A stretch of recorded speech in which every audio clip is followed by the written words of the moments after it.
திமுகவினுடைய அந்த ஆளுமை மிக்க நபர்களெல்லாம் சேர்ந்து திட்டமிடுகிறார்கள். நம் கைக்குள் கடைசி வரை இருக்குமாறு பார்த்து கொள்ள வேண்டும் கூட்டணி கட்சியினரை என்கிற ஒரு திட்டத்தை வைத்திருக்கிறார்கள்.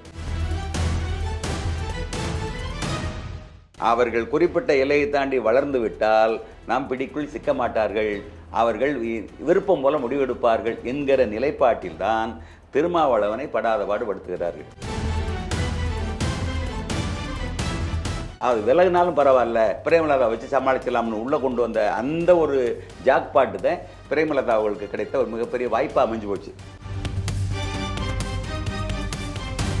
நாம் 8 விழுக்காடு வைத்திருக்கக்கூடிய நாம் 1% கூட இல்லாதவர்களுக்கு இப்படி ஒரு வாய்ப்பை கொடுத்து விட்டு 8 விழுக்காடு இருக்கக்கூடிய நமக்கு இப்படி பேரம் பேசி கொண்டிருக்கிறார்கள் என்று சொன்னால் தூக்கி எறிந்து விட்டு வெளியே வாருங்கள். இதுதான் தொண்டர்களுடைய விருப்பம். 234 தொகுதியிலும் நிற்போம். 234 தொகுதிகளையும் குறைஞ்சது ஒரு 50 ஆளுமை மிக்க விடுதலை சிறுத்தைகள் உருவாயிருவான். ஆனால் இவர்கள் என்ன செய்கிறாங்க, பிஜேபியை காட்டி காட்டி திமுக தன்னிடத்தில் இவர்கள் என்ன செய்த தக்க வைத்துக் கொண்டிருக்கிறது, அடிமையாக வைத்துக் கொண்டிருக்கிறது தான் உண்மை. யானை தன் பலம் அறியாமல் என்ன செய்கிறது, பிச்சை எடுப்பதை போல இருக்கக்கூடிய அந்த நிலையில தான் இன்னைக்கு விடுதலை சிறுத்தைகளுடைய திருமாவளவனுடைய தடுமாறி கொண்டிருக்கிறார். கேட்டா என்ன செய்யறான் பாருங்க, காசை வாங்கி கொள்ளுங்கள் கட்சி நிதியாக, சீட்டை கேட்காதீங்க. இது உண்மையா ஐயா? திரு கருணாநிதியை தெலுங்கு பேசக்கூடிய சமூகம் தான் அவர். காலப்போக்கில் அவர் தன்னை தமிழ் தேசியவாதியாக தமிழின தலைவனாக மாற்றிக்கொண்டார், காட்டிக்கொண்டார். நீங்க சொல்றத பாத்தீங்கன்னா டிஎம்கே தெலுங்கு தலைமை, வைகோ தெலுங்கு தலைமை, பிரேமலதா தெலுங்கு தலைமை, அவர்கள் சத்தம் இல்லாமல் கூட்டணி அமைச்சு, அப்புறமா அருந்ததி தெலுங்கு தலைமை, எல்லாம் சத்தம் இல்லாமல் கூட்டணி அமைத்துக் கொண்டார்கள் சமாதானமான முறையில். ஆனால் தமிழராகிய திருமாவளவன், தமிழராகிய வேல்முருகன், தமிழராகிய சண்முகம் போன்றவர்கள் அந்த இடத்தில் தொங்க விடுகிறார்கள்.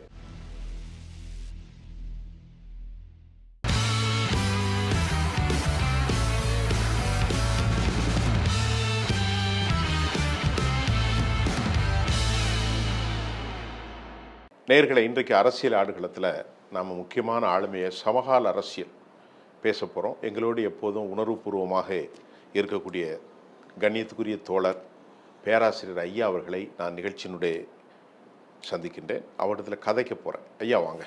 வணக்கம். இப்போ நீங்கள் ஒரு தமிழ்நாட்டுடைய ஒரு அரசியல் விமர்சகர், ஒரு பேராசிரியர். இந்த சமகால அரசியலில் கூட்டணிகளுக்குள் குழப்பம். முதல்ல நம்ம டிஎம்கே கூட்டணிக்குள்ள பெரிய குழப்பம் இருக்கு. வேல்முருகன், சண்முகம் மற்றும் திருமாவளவன், இதை பற்றி உங்கள்ட்ட புரிதல் என்ன? உண்மையில் என்ன நடக்கு?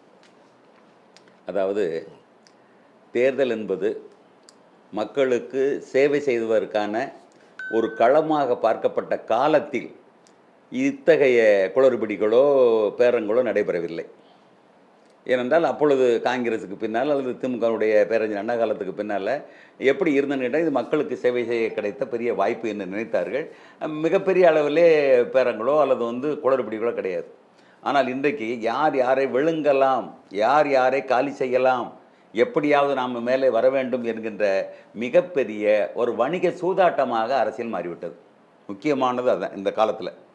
அந்த அடிப்படையில் திமுகவினுடைய அந்த ஆளுமை மிக்க நபர்களெல்லாம் சேர்ந்து திட்டமிடுகிறார்கள்.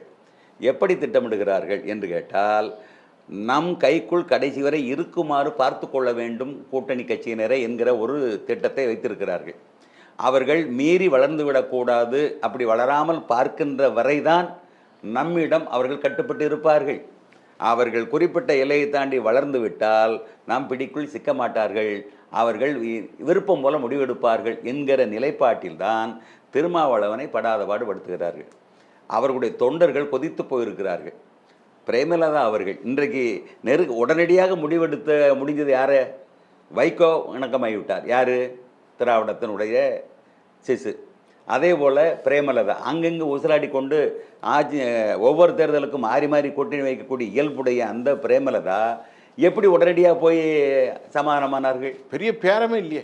ஏதோ பேரம் இருந்தது, பேரம் இருந்துச்சு, ஆனால் அவர் விரும்புகிறபடி நடந்தது. செய்தியே வரலையே, விரும்புகிறபடி நடந்தது. உடனே அப்போ காங்கிரஸ் பேர் இயக்கம் தாவேக்காவோடு இணைந்துவிடும் என்கிற அந்த நிலைப்பாட்டில் அச்சத்தில் பிரேமலதா உள்ளே கொண்டு வந்தாங்க. அது விலகினாலும் பரவாயில்ல, பிரேமலதா வச்சு சமாளிச்சலாம்னு உள்ளே கொண்டு வந்த அந்த ஒரு ஜாக்பாட்டு தான் பிரேமலதா அவர்களுக்கு கிடைத்த ஒரு மிகப்பெரிய வாய்ப்பாக அமைஞ்சு போச்சு.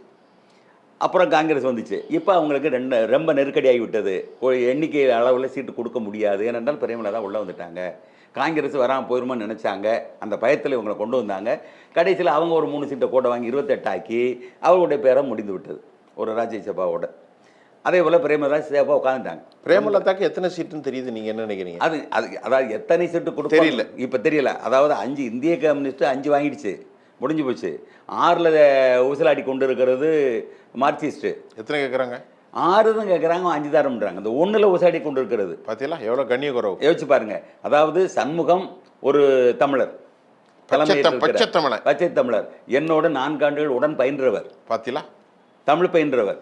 அப்போ அவருக்கு சில அந்த மனநிலை இருக்கிறது. ஒரு இன்னும் சொல்ல போனால் அந்த தன்மானம் என்கிற அடிப்படையில் அவர் கொஞ்சம் இதாக இருக்கிறார்.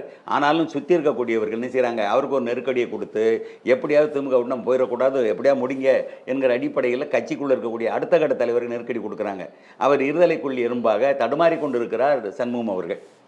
அங்கே போனீங்கன்னா வேல்முருகன் பச்சை தமிழர், அவர் பாமகவை முரண்பட்டு வெளியே வந்து தனி ஆளுமையாக கட்சி தொடங்கியவர். அவர் இதுவரைக்கும் ஒழுங்காத்தான் போயிட்டு இருந்தது. பல்வேறு கோரிக்கைகளை முன்வைத்தார், எதிர்ப்புகளை கூட முன்வைத்தார், சட்டமன்றத்தில் பேசினார். எல்லாம் தாண்டி இன்றைக்கு அவருடைய கூட்டணியும் ஊஞ்சலாடி கொண்டிருக்கிறது, அந்தரத்தில் தூங்குகிறது. முக்கியமாக திருமாவளவன். நல்லா யோசிச்சு பாருங்க. திருமாவளவன் 8 விழுக்காட்டிற்கு மேல் வாக்கு வங்கியை வைத்துக்கொண்டு அங்கீகாரத்தை பெற்று, தேர்தலத்தை அங்கீகாரத்தை பெற்று இன்றைக்கு ஒரு மிகப்பெரிய ஆளுமையாக இருக்கக்கூடிய அவருக்கு என்ன சோதனை வருகிறது யோசிச்சு பாருங்க. இந்த அங்கீகாரம் நிலைக்க வேண்டும் என்றால் குறைந்தபட்சம் 10 தொகுதிக்கு மேலாக நின்றால்தான் இந்த அங்கீகாரத்தை பெற முடியும். ஏனென்றால் 2 நாடாளுமன்ற தொகுதி வெற்றி பெற்றிருக்கிறார்கள். குறைஞ்சபட்சம் பார்த்தீங்கன்னா 10லேருந்து 12 தொகுதிகள் அவர்களுக்கு கொடுக்கப்பட வேண்டும் குறைஞ்சபட்சம். ஆனால் அவர் என்ன செய்கிறாங்க, தடுமாற்றத்தில் விட்டுக்கிட்டு இருக்காங்க. அப்போ எப்படியாவது நம்மை விட்டு போக மாட்டார்களுங்கிற கணிப்பில் அவங்க இருக்காங்க. எது திமுக தரப்பு திரும்ப போய் பாஜக இருக்கக்கூடிய அண்ணாதிமுக கூட்டணி போக மாட்டாங்கிற ஒரு நிலைப்பாடை மனதில் வைத்துக்கொண்டு இப்படி ஒரு தடுமாற்றத்தை உருவாக்கி கொண்டிருக்கிறார்கள். ஆனால் திருமாவளவனுக்கு இருதலைக்குள் எறும்பு. தொண்டர்கள் பூரா தேமுதிமுகவை விட 0.43%, அதாவது அரை விழுக்காடு கூட இல்லாத தேமுதிமுகவுக்கு கொடுக்கக்கூடிய வாய்ப்பு என்னவாக இருந்தது, ஒரு ராஜ்யசபா எம்பி கொடுத்தாச்சு. அதுக்கடுத்து தொகுதி எத்தனை தொகுதி கொடுப்பான்னு இப்போ தெரியலை.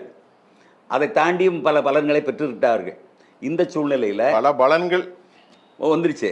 இதை தாண்டி நாம் 8 விழுக்காடு வைத்திருக்கக்கூடிய நாம் 1% கூட இல்லாதவர்களுக்கு இப்படி ஒரு வாய்ப்பை கொடுத்து விட்டு 8 விழுக்காடு இருக்கக்கூடிய நமக்கு இப்படி பேரம் பேசி கொண்டிருக்கிறார்கள் என்று சொன்னால் தூக்கி எறிந்து விட்டு வெளியே வாருங்கள். இதுதான் தொண்டர்களுடைய விருப்பம். ஏன் வெளியே வர சொல்கிறாங்க? தோத்தாலும் பரவாயில்ல, 234 தொகுதியிலும் நிற்போம், கண்ணியத்தோடு நிற்போம். நின்னா இந்த 8 விழுக்காட்டை தாண்டி 10-12 விழுக்காடு ஓட்டு நமக்கு வாய்ப்பு இங்கே கிடைக்கும். ஒன்று. 2வது 234 தொகுதிகளையும் குறைஞ்சது ஒரு 50 ஆளுமை மிக்க விடுதலை சிறுத்தைகள் உருவாயிருவான். ஐயாட்ட ஒரு கேள்வி நான் ரொம்ப நாளாக கேட்டுக்கிட்டு இருக்கேன். உங்கள் மூலம் கரெக்டாக நீங்கள் கரெக்டாக பிடிட்டு பண்ணுறீங்க. பொதுவாக தலித் வாக்குகள் அப்படின்னு தான் சொல்கிறோம். அதில் 3 பெருஞ்சமூகங்கள். ஒன்று தேவேந்திர குல வேளாளர், மற்றொன்று பறையர் சமூகம், 3வது அருந்ததின மக்கள். இவர்களுக்காக இன்னும் என்னதான் பேசினாலும் அவர்களுக்கான உரிமைகள் இன்னும் மறுக்கப்படுகிறது. அது நம்முடைய தனிப்பட்ட பிரச்சனை. இப்போது விடுதலை சிறுத்தைகள் சார்ந்து அவர் தமிழ்நாட்டில் ஒரு பேச்சுக்கு வைத்துக்கொள்ளும், அனைவருக்குமாகத்தான் நான் போராடுகிறேன், எனக்கு இஸ்லாமிய சிறுபான்மையினரும் கிறிஸ்தவ சிறுபான்மையினரும் இந்து மக்கள் எல்லாருமே எனக்கு இது சொல்கிறார். அப்படி பார்க்கும்போது ஒரு பறையர்குடி சமூகத்திற்கே அவரை வைத்துக்கொள்ளலாம் ஒரு பேச்சுக்கு. நீங்கள் சொல்வதை போன்று அவள் எத்தனை சதவீதம் இருப்பார்கள், அதில் இவருக்கு எத்தனை சதவீதம் கிடைக்கும்? அதாவது இது முக்கியமான கேள்வி. நிச்சயமாக தமிழகத்தில் பறையர் சமுதாயம் அவருடைய பிரிவுகள் எல்லாம் ஒட்டுமொத்தமாக பார்த்தால் கணிசமாக 1 கோடியிலிருந்து 1.25 கோடிக்கு மேலே தான் இருப்பார்கள். இப்போ எத்தனை சதவீதம்? அதில் மாற்றமே கிடையாது. என்ன நினச்சி பாருங்க, ஒரு 6 கோடியில் எவ்வளோ 1.25 கோடினா எவ்வளோ வருது நினச்சி பாருங்க. குறைஞ்சது 20% மேலே இருக்காங்களா? அப்போ தேவேந்திர குல வேளாளர் மக்கள் எவ்வளோ? நிச்சயமாக கணிசமாக 1 கோடி கிட்ட நெருங்குவாங்க. அப்படின்னா பெரிய சமூகமா? நிச்சயமா. இதை அநியாயமா மறைக்கிறாங்களே. அதைத்தான் சொல்றேன். இவங்க 2 பேரும் சேர்ந்த எப்படி பார்த்தாலும் கள்ளக்கிழக்குனா கூட 25 விழுக்காட்டு குறையாது. நாலில் ஒரு பங்கு 25 விழுக்காட்டுக்கு குறையாது. ஆனால் ஒரு விழுக்காடு கூட இல்லாத சமுதாயத்தை சேர்ந்தவர்கள் தான் நாங்கள் சட்டமன்றத்தில் மிகப்பெரிய ஆளுமையாக பிரதிநிதியாக இருக்காங்க. முழுக்க முழுக்க அமைச்சர் பதவிகளை பூரா பெற்று அனுபவிக்கிறாங்க. யோசிச்சு பாருங்க. நான் என்ன சொல்றேன்னா, தலித்து என்கிற அந்த அந்த அந்த ஒதுக்கீடு என்பதே மிக தவறானது. அது ரொம்ப தவறு இல்லை. அதுதான் சொல்றேன். சாதிவாரி கணக்கெடுப்பு எடுத்து அவர்களுடைய எண்ணிக்கைக்கு ஏற்றவாறு பிரதிநிதித்துவத்தை கொடுக்க வேண்டியதானே, வாய்ப்புகளை தர வேண்டியதானே. அதே மறுக்கிறாங்க. இப்போ நான் சொல்ல வந்தது, விடுதலை சிறுத்தைகளை திரும்ப சொல்கிறேன், தனித்து நின்றால் கணிசமான வாக்கு வங்கி உயரும், அவங்க பலம் தெரியும். அதே போல் அந்த 234 தொகுதியில் உள்ள ஆளுமை மிக்க நபர்கள் வருகின்ற பொழுது அரசியல் முதிர்ச்சியும் அல்லது வீச்சும் இன்னும் கூடுதலாக வரும். ஆனால் இவர்கள் என்ன செய்கிறாங்க, பிஜேபியை காட்டி காட்டி திமுக தன்னிடத்தில் இவர்கள் என்ன செய்த தக்க வைத்து கொண்டிருக்கிறது, அடிமையாக வைத்து கொண்டிருக்கிறது தான் உண்மை. இவங்க சொல்கிறாங்க அண்ணாதிமுக தான் இந்த பிஜேபிக்கு அடிமைன்னு சொல்கிறாங்க. அப்படியெல்லாம் கிடையாது. எடப்பாடி தனித்துவமாக தன்னுடைய முடிவுகளை அவர் வெளிப்படுத்தி கொண்டிருக்கிறார். தேவைப்படுகின்ற இடத்தெல்லாம் விட்டு கொடுக்காமல் பிடிவாதம் பிடித்து சரியான முறையில் அவர் போய்கொண்டிருக்கிறார். ஆனால் இவர்கள் தான் தடுமாறி கொண்டிருக்கிறார்கள். இன்றைக்கு நேற்று அவர் நேர்காணல் செய்த பொழுது திருமாவளவன் அவ்வளவு தூரம் குறைபட்டு கொண்டிருக்கிறார். ரொம்ப மனம் வெறுத்துட்டு, நம்ம வளர்ச்சியை இவர்கள் யாரும் விரும்பவில்லை, பெரும்பான்மையோர் நம்முடைய வளரக்கூடாது என்று நினைக்கிறார் என்று புறம் ஓட்டுக்காக அப்படியே நடிக்கிறாங்க. அது நான் என்ன சொல்றேன்னா, அப்ப திருமாவளவனை சுற்றி இருக்கக்கூடிய ஒரு சிலருடைய விருப்பத்திற்காக, பதவியினுடைய ஆசைக்காக திமுகவோடு சமரசம் பண்ணி கொண்டு இணங்கி போய்விட்டால் என்ன ஆகும் என்று பார்த்தால், பழையபடி அவர்களுக்கு இந்த அங்கீகாரம் போயிடும், அங்கீகாரம் கிடைக்காது. அதே போல் உள்ளாட்சி தேர்தலையும் இவர்களுக்கு நினைத்த தொகுதி ஜெயிக்கின்ற தொகுதியெல்லாம் திமுக எடுத்துக்கொண்டு இவர்களை உப்புக்கு சப்பானியாக ஆக்கி விடுவார்கள். எனவே என்னை பொறுத்தளவில் அதுக்கு முன்னால் சவால் விட்டாங்க. என்ன சவால் விட்டாங்க? திமுகவோட கூட்டணி இருந்தாலும் எங்கெங்கே பானை சின்னம் இருக்கிறதோ அதை பூரா ஜெயிக்க வச்சுட்டு மற்றதை பூரா திமுகவுக்கு ஓட்டு போடாமல் தவிர்த்து விடலாம் என்பது போல் சில செயல் திட்டம்லாம் சொன்னாங்க. ஆனால் நடக்கலை. 21 நடக்கலை, 24 நடக்கலை. அப்படி தன் பலத்தை சொன்னதை போல யானை தன் பலம் அறியாமல் என்ன செய்கிறது, பிச்சை எடுப்பதை போல இருக்கக்கூடிய அந்த நிலையில தான் இன்னைக்கு விடுதலை சிறுத்தைகளுடைய திருமாவளவனுடைய தடுமாறி கொண்டிருக்கிறார். எனவே என்னை பொறுத்தளவில் இன்றைய தேர்தலில் மிகப்பெரிய பலத்தோடு என்ன செய்யலாம், அவர் வெளிப்படலாம். திருமாவளவன் ஒரு ஆளுமை மிக்க அரசியல் செல்வாக்கை இவர்கள் என்ன செய்யலாம், நிரூபித்து காட்டலாம். ஆனால் தயக்கம் காட்டி கொண்டிருக்கிறார்கள். என்ன காரணமோ தெரியவில்லை. அது விடுதலை சிறுத்தையுடைய தொண்டர்களை யாருமே விரும்பலை. இன்னைக்கு தாவேக்கா அழைத்து கொண்டிருக்கிறது. எப்போ வேணாலும் அவருக்கு குறைஞ்சது என்ன செய்யலாம், 50 தொகுதி 70 தொகுதி கூட கொடுக்கும். விடுதலை சிறுத்தை இன்னைக்கு போனாங்கன்னா 50 தொகுதிக்கு மேலேயே கொடுக்கும். அப்போ வாக்கு வங்கி எந்த அளவுக்கு உயரும் பாருங்க. இதை அடுத்த நாடாளுமன்ற தேர்தலில் சரியாக பயன்படுத்தி கொண்டு குறைஞ்சபட்சம் 5 தொகுதிகளை கூட பெற்று இவர்கள் என்ன செய்யலாம், நாடாளுமன்றத்துக்கு போகலாம். ஆனால் அப்படிப்பட்ட ஒரு வாய்ப்பை இவர்கள் தவற விடுகிறார்கள் என்று தான் நான் பார்க்கிறேன். இல்லை, இப்போ நான் என்ன சொல்கிறேன், சாதி பேசக்கூடாது தான், ஆனால் சாதியை பேசித்தான் ஆகணும். இது inevitable the situation to be appeared. தவிர்க்க முடியாது. நீங்கள் ஒரு பேராசிரியர், உங்களுக்கு தெரியும், ஒரு தமிழ் பேசுகிற பேராசிரியர், மிக உயர்ந்த இடத்துல இருந்தவங்க. 1%, 2%, 3% இருக்கக்கூடிய நீங்கள் ஒரு உதாரணத்தை சொல்ல வரோம். திரு கருணாநிதியை தெலுங்கு பேசக்கூடிய சமூகம் தான் அவர். காலப்போக்கில் அவர் தன்னை தமிழ் தேசியவாதியாக, தமிழின தலைவனாக மாற்றிக்கொண்டார், காட்டிக்கொண்டார். இப்பொழுது இருக்கக்கூடிய தெலுங்கு ராஜ்யங்கள் தான் KN நேரம் எடுத்துக்கிட்டாலும் சரி, தங்கம் தென்னரசு, ஏவா வேலை எடுத்தாலும் சரி, KSSR இருந்தாலும் சரி, வேற யார் இருக்கா பட்டியல் போட்டால் அது பாதி பேர் வந்து பயங்கரமாக போயிடும். அப்படி எல்லோருக்குமானது. இப்போ நாம் சீமானை மாதிரி நான் பேச விரும்பவில்லை. அப்படி என்று சொன்னால் தமிழ் குடிகளில் ஒரு பெருங்குடியாக இருக்கும் இந்த தமிழ் சமூகம், நான் தலித் என்று சொல்வதை என்னை பொறுத்தவரை அது சரியில்லாத பேர். எல்லா மனிதர்களும் ஒரே ஒரு ஆண் பெண்ணிலிருந்தான் படைக்கப்பட்டால் என்ற சத்திய கொள்கையை உயிரோடு ஏற்றுக்கொண்டவன் நான். அப்படி என்றால் நான் பிரிக்க மாட்டேன், அதையும் சொல்லுகிறேன். ஆனால் மக்களுக்கு புரிகிற மாதிரி. அப்போ இது ஒரு பெரிய டிஸ்கிரிமினேஷன் அமங் த பீப்புள். இல்லை அதனால நான் என்ன சொல்கிறேன், ஒரு தமிழ் குடி 25% இருக்குன்னு சொல்லிட்டீங்க, அவங்களுக்கு ஒரு சீட்டு கூட கொடுக்கறதுக்கு ஐயா இவ்வளோ போராட்டம். கேட்டா என்ன செய்யறான் பாருங்க, காசை வாங்கி கொள்ளுங்கள் கட்சி நிதியாக, சீட்டை கேட்காதீங்க. இது உண்மையா ஐயா? அதுதான் இவர்கள் பலப்பட்டு விடக்கூடாது என்பது பதட்டம் அவர்களுக்கு இருக்கிறது. நான் தான் சொல்றேன்ல, யானைக்கு தன் பலம் அறிந்து விட்டால் நீ கட்டி வைக்கக்கூடிய சங்கிலியோ அல்லது கயிறோ ஏமாத்துறோம். யோசிச்சு பாருங்க. அப்போ பலம் அறியாத அளவுக்கு பார்த்து கொள்வது, தடவி கொடுத்து தனக்கு கீழாக வைத்துக் கொள்வது, காலத்துக்கு இப்படி இவர் கருணை காட்டுவதை போல நினைத்துக் கொள்கிறார்கள். ஆனால் தனக்கு கீழே வைத்துக் கொள்வதுதான் அவருடைய திட்டம் என்பது இவர்களுக்கு புரியவில்லை. இதான் நடந்துகிட்டு இருக்கு. அதனால தான் தேவேந்திர உள்ள வேளாளர்கள் பட்டியலிருந்து வெளியே போகணும்னு சொல்லி போராடிக்கிட்டு இருக்காங்க. யோசிச்சு பாருங்க. அருந்ததியர் என்னக்கூடிய தெலுங்கு சமுதாயத்திற்கு உள்ளொதுக்கீடு கொடுத்து, முன்னுரிமையும் சேர்த்து கொடுத்து, இன்னைக்கு தேவேந்திரர்கள் அதுல ஒரு பாயிண்ட் இப்படி மிகப்பெரிய இழப்பு. அது வந்து கலைஞர் கருணாநிதி செய்து வைத்து போனார். 3 விழுக்காடு கொடுத்தது போக முன்னுரிமை வேற கொடுத்து பா எந்த இடமும் அவர்களுக்கு இல்ல. பறையர்களும் பாதிக்கப்பட்டிருக்கிறார்கள், தேவேந்திர குல வேளாளர்களும் பாதிக்கப்பட்டிருக்கிறார்கள். நீங்க சொல்றத பார்த்தா அருந்ததி தலித்துகள்னு வருது பட்டியல்ல. ஆனா அதுல உள்ளொதுக்கீடு 3.5 3% சார் 3%. முன்னுரிமையோடு அதான் முக்கியமானது. 15 18 விழுக்காட்டுல 3 கொடுத்தோம். இந்த 15ம் அவர் எடுத்துக்கொள்ளலாம் வாய்ப்பு இருந்தால்.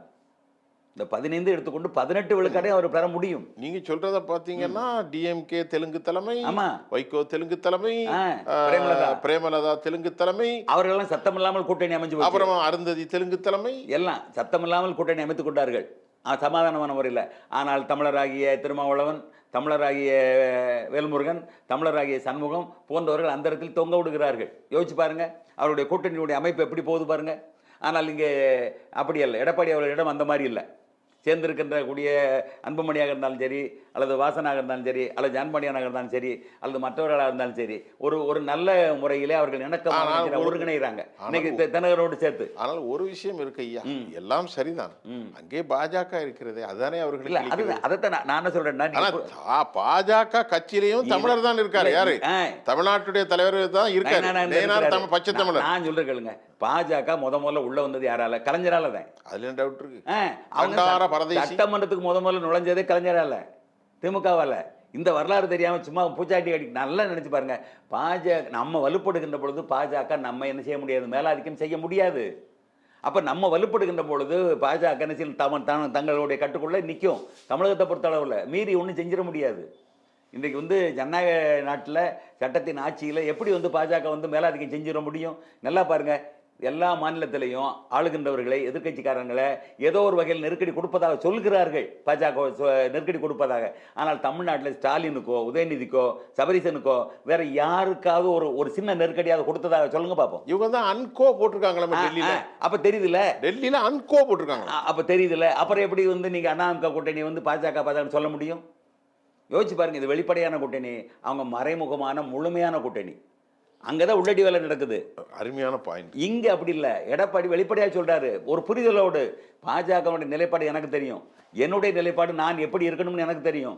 எனவே நான் என்ன செய்வேன், அதை வந்து சமநிலைப்படுத்தி என்னுடைய ஆளுமையாக அண்ணாதிமுகவை இந்த தமிழ்நாட்டில் உயிர்கொள்ள வைப்பேனுங்கிறது அவருடைய நிலைப்பாடு. ஆனால் இங்கே அப்படி இல்லை. வெளிப்படையாக வார்த்தை சாலம் பேசிவிட்டு அங்கே என்ன செய்கிறாங்க, உள்ளடி வேலையாக பல பேரங்களை பேசி கொண்டிருக்கிறார்கள். ஆனால் எனக்கு என்னன்னா, நான் இப்போ பேசுகிறேன், எனக்கு பல மாற்று கருத்து உண்டு. ஒரு பத்திரிகையாளர், பாஜகவுடைய சனாதனம் எனக்கு ஒத்து வராது. பாஜக நண்பர்கள், ஆர்எஸ்எஸ் நண்பர்கள்லாம் எனக்கு நெருக்கமானவர்கள் தான். திமுக காரர்களாக இருக்கலாங்க, அதிமுக காரர்களாக நண்பர்கள் என்ற முறையில் எனக்கு நெருக்கம். ஆனால் உண்மையிலேயே நீங்கள் பேசுகிறீங்க, நானும் பேசலை.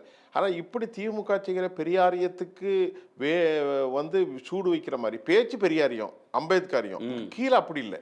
இதை பற்றி பேசக்கூடிய வேணுமென்றே சில அறிவுஜீவிகளாக அறிவிக்கப்பட்டவர்களும் கூட அதையெல்லாம் பேச மறுத்து திமுகவுக்கு முட்டு கொடுக்குற என்ன காரணம்?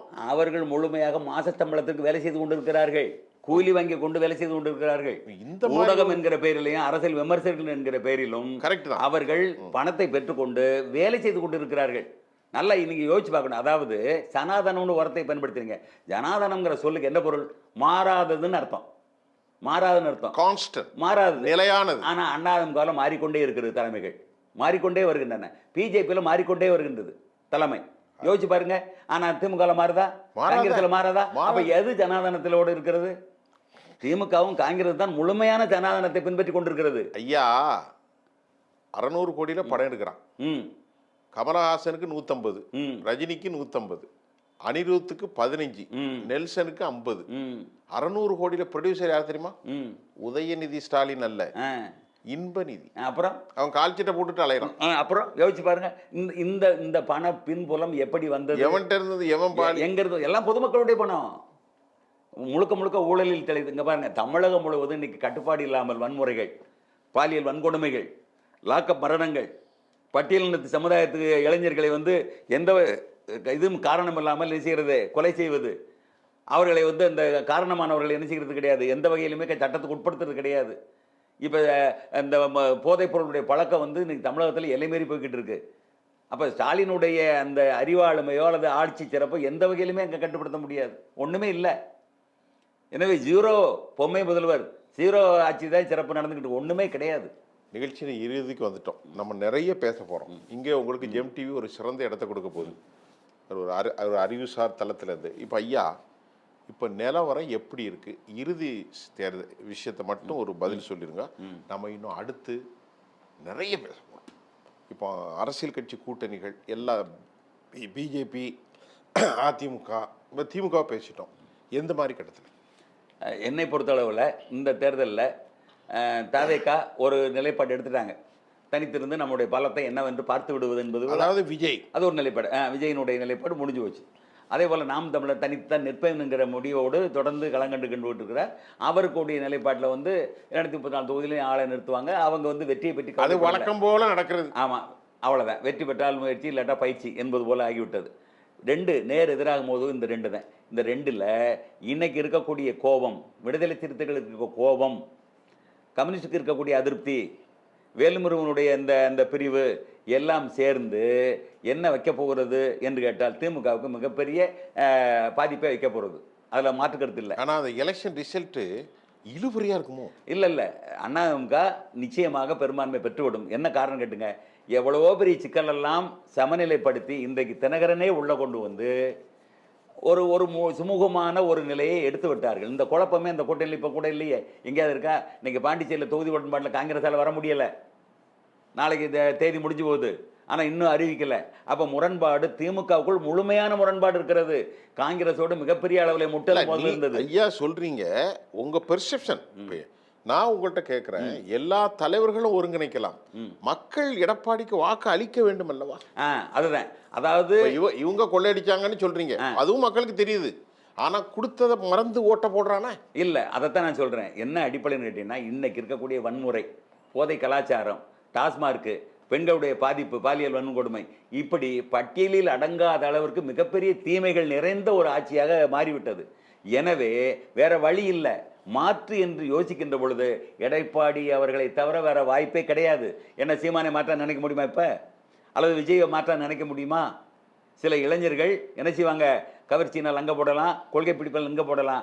ஆனால் வெற்றி பெற வேண்டும் என்று நினைத்தால் திமுக வெற்றி பெறக்கூடாது என்கிற நிலைப்பாட்டிலே நடுநிலையாளர்கள் பெரும்பாலும் அதிமுக பக்கம் சாய்வதற்கு வாய்ப்பு இருக்கிறது. எடப்பாடி அவர்களை வெற்றி பெறுவதற்கான காரணம் இவர்கள் மீது கொண்ட அதிகமான அதிருப்தியும் அவர்கள் அந்த 4 ஆண்டுகளில் செய்த இந்த செயல் திட்டங்களும் தான் இந்த வெற்றி வாய்ப்பை தரப்போகிறது அதிமுகவுக்கு. ஏனென்றால் திமுகவினுடைய அந்த அதிருப்தி என்பது உச்சத்துக்கு போய்கொண்டிருக்கிறது. கூட்டணி கட்சிகளுடைய அந்த அதிருப்தியோடு இன்றைக்கு பொதுமக்களுடைய அதிருப்தியும் கூட்டிக்கொண்டு தான் போகிறது. இவர்கள் கொடுத்த பணம் என்பது ஒரு மிகப்பெரிய வெற்றியை தராது. அவர்களுக்கு பகல் கனவு கண்டு கொண்டிருக்காங்க. எப்படி பீகாரில் வந்து கடைசி நேரத்தில் பணத்தை கொடுத்து அவங்க வந்து வாக்கு 10,000 ரூபா கொடுத்தாங்க. அதுபோல இவர்கள் எண்ணித்தான் இந்த 5,000 கொடுத்தது. அப்புறம் கோடைகாலம் வந்து விட்டது என்பது போல சொல்லி 2,000 போட்டது. இப்படியெல்லாம் ஒரு மாயமாலத்தை பண்ணினார்கள். ஆனால் எப்படி பார்த்தாலும் இது நிச்சயமாக தேராது என்கிற தெளிவான முடிவுக்கு ஏன் சொல்கிறேன்னா, மக்களுடைய மனநிலை நடப்பில் கொடுத்த ரூபாயை விட தினந்தோறும் நடக்கக்கூடிய மிகப்பெரிய கொடுமைகள் தான் கண்ணுக்கு முன்னாடி இருக்குது. அங்கங்கு எங்கு பார்த்தாலும் அவலங்கள் வியாபித்து, எங்கு பார்த்தாலும் முழுக்க போதை கலாச்சாரம், அதனால் வரக்கூடிய தீமைகள், பெண் பாதிப்புகள், குழந்தைகள் பாதிப்பு எல்லாம் நடக்குது. அத்தனையும் லஞ்சலாவணியத்தை தாண்டி இன்னைக்கு வந்து சமூக சீரழிவுகள் பெருகிவிட்டது. இந்த ஒரு காரணம் போதும் திமுக ஆட்சி வீழ்வதற்கும் எடப்பாடிக்கு வாய்ப்பை தருவதற்கும் என்றுதான் நான் நினைக்கிறேன். சிறப்பு. இது ஒரு சிறந்த களம். மனம் விட்டு பேசினோம். நானும் ஒரு பத்திரிகையாளனாக பேசினேன். சில கேள்விகளை தாங்களும் வைத்தீர்கள்.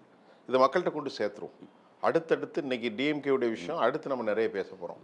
உங்களோடு நான் கதைப்பதற்கு கலாச்சாரம், பண்பாடு, எல்லா விஷயத்தையும் பேச போகிறோம். தொடர்ந்து எங்களோடு ஆதரவு கொடுத்து வருகிற ஐயா அவர்களுக்கு இந்த நிகழ்ச்சியினுடைய உளப்பூர்வமான நன்றியை தெரிவித்துக் கொள்கிறேன். மகிழ்ச்சி. நன்றி.